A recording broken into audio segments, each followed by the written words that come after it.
Hi people, this is Mike Owangwa on day 9 Niger Commando Storytelling Challenge. So today I'll be sharing something very interesting. Just open your mind and listen. I'll be talking about don't criticize what you don't understand. Okay, so one time, years ago, we were discussing in a fellowship, like a Bible study and all that. We're discussing certain things. And so we discussed about this athlete who used to compete. He's a Christian. And so usually when you have these athletic meets, global athletic meets, like World Athletics Competition, Olympics and all that, some of the events are done on Sundays, either Sunday mornings or Sunday evenings. So this athlete, a Christian, decided that he was not going to compete on Sundays. Right, this was his conviction because he believed that Sunday was a day of rest and then we're not supposed to go to work and all. So, people shared their views. Some people felt differently and all that. Now, I stood vehemently and I said, no, yeah, he was right. Sundays, you don't work on Sundays and all that. Well, years later, this same person now changed his mind and he decided to compete on Sundays. So we had a long time debating the subject and all. And I felt that people should not open their businesses on Sundays because Sunday is a holy day. Alright, so fast forward a couple of years later, they got me a small job. Then I had not gone to university, so they got me a job to be a checker. You know what they call this set of people checkers. So a checker is one of many people that after exam papers like WAEC may have been marked, they give it to the checkers to just check through and see that the grading and all that are okay. So the checker checks and then passes it on to the next people to do their job. So I was a checker and they had done orientation for us and everything. Then we worked one day and then the next day we're supposed to work. It was now a Sunday. We're supposed to come back on Sunday morning. So I went and told the head I wanted to see him and take excuse that I won't be able to come on Sunday because I won't come early. Let me come like after 12 o'clock and all that. And they didn't agree. So what it meant is that eventually I was going to lose out on the whole job. It's either, they didn't want to listen to anything. So it's either you come or you don't come. So I was the music head of our music group back then in church. So I needed to be in church. And I cried though. I felt it was persecution. That time, I've not seen real persecution in life. I felt it was persecution. So I cried. I said, they are persecuting me for the sake of Christ. I want to go to church. They don't want me to go to church, Now, several years down the line, I started working in a bank.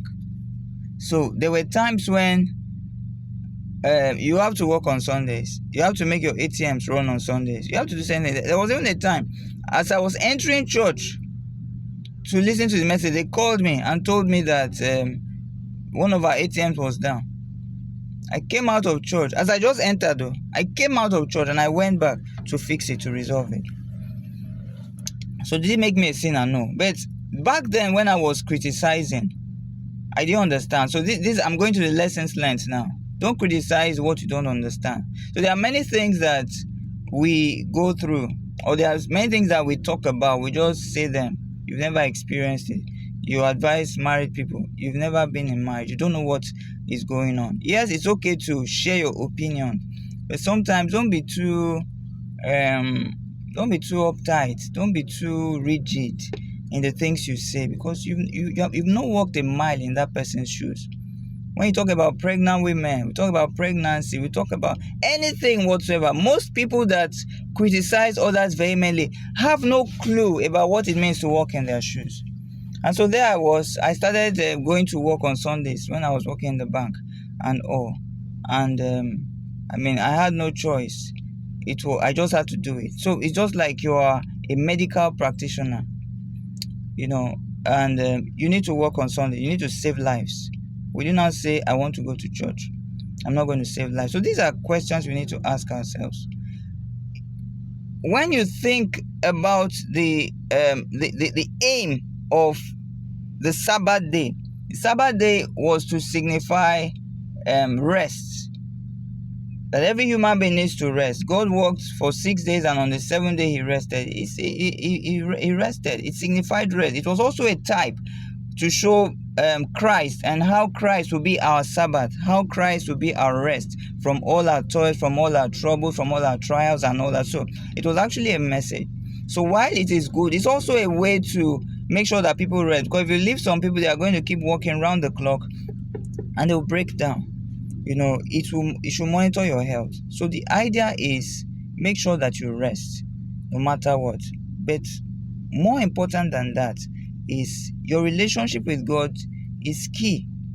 Is superior to any kind of worship or church attendance that you may want to seek. I hope you don't misunderstand me, but I'm just saying that it's important that you take time to rest. But if you're a medical practitioner and you need to save lives, let it never be said that people died on your watch because you went to church. It's wrong.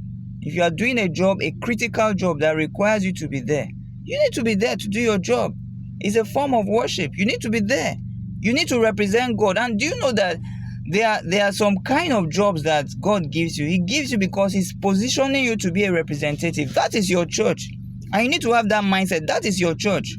When you come to church, church builds you, church equips you, and church equips you to go out into the world and to make disciples of nations. Church equips you to go out there and do what you need to do for God. So I need us to begin to think about this. Let's know what you think. So these are my lessons learned. Don't criticize what you don't understand.